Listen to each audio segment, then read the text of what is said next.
নমস্কার, আমি আনন্দ শাস্ত্রী এবং আপনারা দেখছেন অ্যাস্ট্রো টিপস। প্রত্যেকবারের মতো আজকেও একটি জ্যোতিষের অত্যন্ত গুরুত্বপূর্ণ অনুষ্ঠান নিয়ে চলে এসেছি এবং আশা করছি আজকের অনুষ্ঠানটি আপনাদের জ্যোতিষ শিখতে অনেকটা সুবিধা করবে। অবশ্যই শুরু করার আগে একটি কথা বলবো যে চ্যানেলটিকে সাবস্ক্রাইব করে বেল আইকনটা ক্লিক করে অবশ্যই কিন্তু যদি অনুষ্ঠানটি ভালো লাগে তাহলে আপনার মূল্যবান বক্তব্য লিখতে ভুলবেন না। আর সামনেই আমাদের জ্যোতিষ কোর্স শুরু হতে চলেছে। আপনি যদি জ্যোতিষ কোর্সে ভর্তি হতে চান তাহলে পরে অবশ্যই মোবাইল নাম্বারে যোগাযোগ করে দেবেন। হ্যাঁ, আপনি যদি নিজের জন্মছক আমাকে দিয়ে বিচার করাতে চান বা বিবাহের জন্য জটক বিচার করাতে চান তাহলে পারে কিন্তু অবশ্যই বা জটক বিচার করতে চান অথবা কোনো গ্রহ প্রতিকার করতে চান, কোনো তন্ত্র প্রতিকার করতে চান, তাহলে আমাকে দিয়ে যদি করাতে চান তাহলে পারে কিন্তু অবশ্যই আমার মোবাইল নাম্বারে যোগাযোগ করে নেবেন এবং আমি আপনাকে সর্বতোভাবে সাহায্য করব যাতে আপনি নিজের সমস্যা থেকে বেরিয়ে আসতে পারেন। আর কথা বাড়াবো না, অবশ্যই আমরা অনুষ্ঠানে চলে আসবো। চলুন অনুষ্ঠানটিকে উপভোগ করি এবং অনুষ্ঠানটিকে দেখে কিছু শেখার চেষ্টা করি। নমস্কার। দেখুন, বিবাহের পর উন্নতি আসে কোন যোগে, এই বিষয়টাকে নিয়ে আমরা আলোচনা করব। বিবাহের পর বহু মানুষকে দেখা যায় বা অনেক মানুষেরই ক্ষেত্রে কথাটা মিলবে যে তাদের জীবনযাত্রা একরকম ছিল, কিন্তু বিবাহের পরে সেই মানুষটি বা অনেক মানুষকেই দেখা যায় সেই মানুষটা কিন্তু ডেভেলপ করেছে। বহু মানুষের সঙ্গে কথা বললে পারে বোঝা যায় যে সেই মানুষটাও বলে যে দাদা আমার বিয়ের পরে কিন্তু উন্নতি হয়েছে, বিয়ের আগে কিন্তু আমি অতটা বেশি উন্নতি করতে পারিনি। তো এটা কোন যোগেতে এই বিষয়টা ঘটে? দেখুন, বিবাহ বিবাহর পরে ভাগ্য উন্নতি, যদি আমরা এই কথাটাকে বলি তাহলে আমরা প্রথমে একটা স্টেপ বাই স্টেপ করে বুঝুন যে আমরা যদি এটাকে লগ্ন ধরি, হ্যাঁ, তাহলে সপ্তম ঘর, এই ঘরটা থেকে বিবাহ বা বিবাহিত জীবন বিচার করা হয়। এই যে ঘরটা 9th হাউস, এই ঘরটা থেকে আমরা ভাগ্য বিচার করি। এবারে যদি তাহলে এবারে আমরা নবাংশে চলে যাব, কারণ বিবাহের পরে ভাগ্য উন্নতি দেখার জন্য নবাংশ খুব গুরুত্বপূর্ণ। তাহলে আমরা নবাংশে যাই, গিয়ে কি দেখবো? দেখুন, নবাংশে আমরা চলে যাব এবং লগ্নের সপ্তমপতি গ্রহটা নবাংশে কোথাও না কোথাও থাকবে। ধরুন এটা নবাংশের লগ্ন, তাহলে নবাংশের লগ্ন মানে হচ্ছে কি, এটা হচ্ছে আমার হাজবেন্ড বা আমার স্ত্রীর মানে লগ্ন আর কি, এরকম ধরুন। এবারে এই গ্রহটা লগ্নের নবমপতি গ্রহটা, হ্যাঁ, লগ্নের নবমপতি গ্রহটা মানে এই মানুষটার D1 এর ভাগ্যপতি গ্রহটা যদি নবাংশের সপ্তম স্থানে চলে আসে, নবাংশের পঞ্চম স্থানে চলে আসে, নবাংশের নবম স্থানে চলে আসে, নবাংশের একাদশ স্থানে চলে আসে, নবাংশের লগ্নে চলে আসে, অনেক সময় দেখা যায় নবাংশের এই সমস্ত জায়গার মধ্যে যদি চলে আসে, একজন মানুষের ভাগ্য উন্নতি ঘটে বিবাহের পরে। এটা একটা স্টেপ, একটা কথা বললাম। এবার দ্বিতীয় নম্বর কথা, বিবাহের কারক গ্রহ শুক্র। শুক্র গ্রহটি যদি নবাংশের মধ্যে এই ঘরটা মানে উচ্চস্থ হয়ে যায়, নিজের ঘরের মধ্যে বসে থাকে, নিজের ঘরের মধ্যে বসে থাকে, এবং এখানে যদি বুধ শুক্র বসে থাকে একসঙ্গে নবাংশে, তাহলেও বিবাহের পরে ভাগ্যের উন্নতি হয়। এটা সেকেন্ড পয়েন্ট বললাম। আচ্ছা, এবারে আর একটা দৃষ্টিকোণ রয়েছে, চন্দ্র। নবাংশের মধ্যে চন্দ্র কোথাও না কোথাও থাকবে নিশ্চয়ই। চন্দ্রের সপ্তম ঘরেতে যদি এই লগ্নের ভাগ্যপতি বসে থাকে, এই লগ্নের ভাগ্যপতি, তাহলেও বিবাহের পরে ভাগ্য উন্নতি ঘটে। এটা 3 নম্বর পয়েন্টে বললাম। হ্যাঁ, দেখুন, বিষয় হচ্ছে নবাংশটা আমাদের বিবাহের জন্য খুব গুরুত্বপূর্ণ। তাই বিবাহের পরে যে কোনো ঘটনা একজন মানুষের নবাংশ থেকে কিন্তু খুব সহজে বুঝে নেওয়া যায়। এবার দেখুন, নবাংশের মধ্যে যদি সাধারণভাবে চতুর্থ ভাবের মধ্যে, এখানটা তো শুক্র লিখেছিলাম উচ্চস্থ বলে, এবার আরেকটা বলছি, আরেকটা সূত্র ধরুন, নবাংশে চতুর্থ করে যদি কোনো শুভ গ্রহ বসে থাকে, কোনো শুভ গ্রহ, এটাও কিন্তু বিবাহের পরে ভাগ্য উন্নতি করিয়ে দেয়। একটা পয়েন্ট বললাম। এবার দেখুন নবাংশে কত রকম ভাবে ভাগ্য উন্নতি হচ্ছে দেখুন।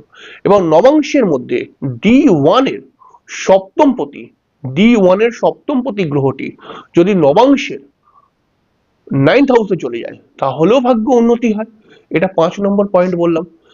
D1 এর সপ্তমপতি গ্রহটি যদি নবাংশের 9th হাউসে চলে আসে তাহলেও ভাগ্য উন্নতি হয়। আবার ধরুন D1 এর সপ্তমপতি এবং নবমপতি, সপ্তমপতিকে শুক্র এবং নবমপতিকে বৃহস্পতি, তাই না? যদি নবাংশের মধ্যে এরকম কম্বিনেশন হয়, শুক্র বৃহস্পতি একে অপরকে দেখছে, বা শুক্র বৃহস্পতি একসঙ্গে কোথাও বসে রয়েছে, বা শুক্র যেখানে বসে রয়েছে তার পঞ্চমে বা নবম ঘরে বৃহস্পতি বসে রয়েছে, তাহলেও একজন মানুষের কিন্তু বিবাহের পরে ভাগ্যের উন্নতি ঘটে। দেখুন, ব্যাপারটা হচ্ছে কি, এই সূত্রগুলো কিন্তু এটা লিখে রাখার চেষ্টা করবেন। এরকম ভাবে কিন্তু হয়, মানে বিবাহের পরে ভাগ্য উন্নতি আসে কোন যোগে, তো এরকম ভাবে আমরা বুঝতে পারি। এবারে হচ্ছে একটি কথা, নবাংশ আমি একটা তৈরি করলাম, আমি এই সাইডে জায়গা কম আছে বলে নবাংশ তৈরি করলাম। এবার ধরুন আমি একটা নবাংশের মধ্যে একটা অন্য দৃষ্টিকোণ দেখাচ্ছি। নবাংশ আমি একটা তৈরি করলাম, হ্যাঁ। এবার আমি দেখছি নবাংশের মধ্যে লগ্ন, একটা যে কোনো লগ্ন আমি মীন লগ্নই করলাম, হ্যাঁ।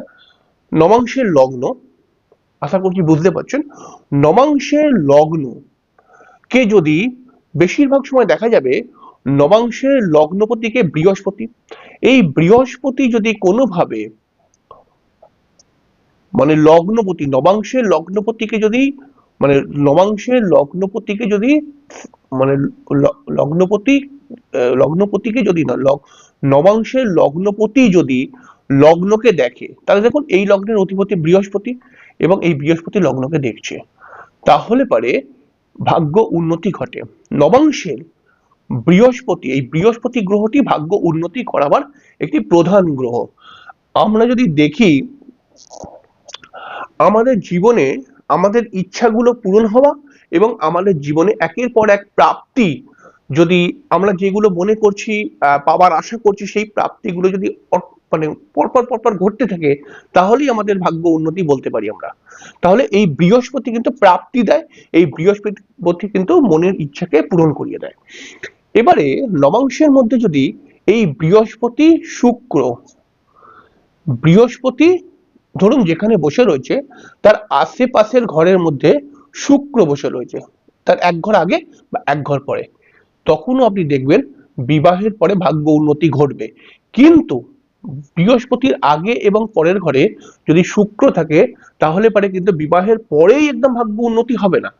বিবাহের পরে অবশ্যই ভাগ্য উন্নতি হবে, মানে হচ্ছে বিবাহ হলো তার 1 মাস 2 মাস 3 মাস 4 মাস থেকেই যে ভাগ্য উন্নতি হলো এরকম কিন্তু নয়। 2 বছর পর থেকে, বিবাহের 2 বছর পর বা 3 বছর পর বা 4 বছর পর থেকে ভাগ্য উন্নতি হবেই হবেই হবেই। এবারে দেখুন, আমরা এবার নবাংশকে দেখবো না, আমরা এবারে কিন্তু D1 চার্টে চলে আসবো। D1 চার্টে, তাহলে D1 চার্টে বলা হচ্ছে সপ্তম ঘরের অধিপতি যদি 9th হাউসে চলে যায়, তাহলে বিবাহের পরে ভাগ্যের উন্নতি ঘটে। সপ্তম ভাবের অধিপতি যদি 11th হাউসে চলে যায়, বিবাহের পরে ভাগ্য উন্নতি ঘটে। এইটা কিন্তু সর্বক্ষেত্রে মিলবে না, এই ব্যাপারটা কিন্তু সর্বক্ষেত্রে মিলবে না, এবং মিলবে না তার রেশিও যদি বলি, প্রায় 60% মিলবে না, হ্যাঁ। হয়তো 40% মিলে যেতে পারে। এবার দেখুন, নবাংশের মধ্যে যদি আমরা দেখি যে, সরি, লগ্ন চাটের মধ্যে যদি আমরা দেখি যে লগ্ন চাটের সপ্তম ভাবের অধিপতি, লগ্ন ভাবের সপ্তম, লগ্ন চাটের সপ্তম মানে D1 চাটের সপ্তম ভাবের অধিপতিকে শুক্র, এই শুক্র গ্রহটি কোনোভাবে, হুম, কোনোভাবে যদি আমরা দেখি D1 চার্টের মধ্যে এই শুক্র গ্রহটি বুধের ঘরে চলে যায়, বুধের ঘরে, তাহলে পরেও বিবাহের পরে ভাগ্য উন্নতি ঘটে। এই শুক্র গ্রহটি যদি কোনোভাবে বৃহস্পতির ঘরে চলে আসে, তাহলেও বিবাহের পরে ভাগ্য উন্নতি ঘটে। এই শুক্র গ্রহটি যদি কোনোভাবে দেখা যায় যে D1 চার্টেতে যে শুক্র গ্রহটি কোনোভাবে ধরুন 11th হাউসের মধ্যে এসে গেছে, একাদশ ঘরের মধ্যে এসে গেছে, বিবাহের পরে ভাগ্য উন্নতি হয়, তবে এটার ক্ষেত্রে একটু দেরি হয়ে যাবে। এইরকম স্টেপ বাই স্টেপ প্রত্যেকটি বিষয় যদি আপনি লিখে রাখেন এবং দেখবেন এই যোগগুলো যার আছে তার ক্ষেত্রেই বিবাহের পরে ভাগ্যের উন্নতি ঘটবে। আর এই যোগ যদি কোনো অশুভ গ্রহর দ্বারা প্রভাবিত হয় বা অশুভ গ্রহ দৃষ্টি দেয় শুক্রকে, তাহলে পারে কিন্তু দেখবেন, আপনি এটা মিলিয়ে নেবেন, বিবাহের পরে ভাগ্য উন্নতির জায়গায় বিবাহের পরে কিন্তু আর্থিক লস চলে আসে। বা যদি ধরুন এই যোগগুলোর উপরে কোনো অশুভ গ্রহের দৃষ্টি থাকে তাহলে বিবাহের পরে সহজে ভাগ্য উন্নতি হয় না।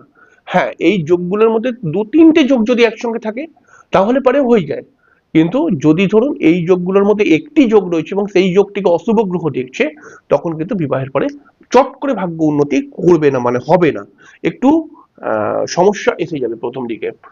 তো এরকম ভাবে আপনি ব্যাপারগুলোকে দেখবেন। অবশ্যই আমরা পরের দিকে আবার দেখা করব। নমস্কার। আপনার মূল্যবান বক্তব্য লিখতে ভুলবেন না, আর চ্যানেলটিকে সাবস্ক্রাইব করে বেল আইকনটা ক্লিক করে দেবেন। জ্যোতিষের বিভিন্ন সুন্দর সুন্দর অনুষ্ঠান, এই অনুষ্ঠানগুলি প্রত্যেকটাই কিন্তু আমি আমার অভিজ্ঞতা দিয়ে করার চেষ্টা করছি। অবশ্যই আপনার মূল্যবান বক্তব্য জানাবেন কিন্তু। নমস্কার।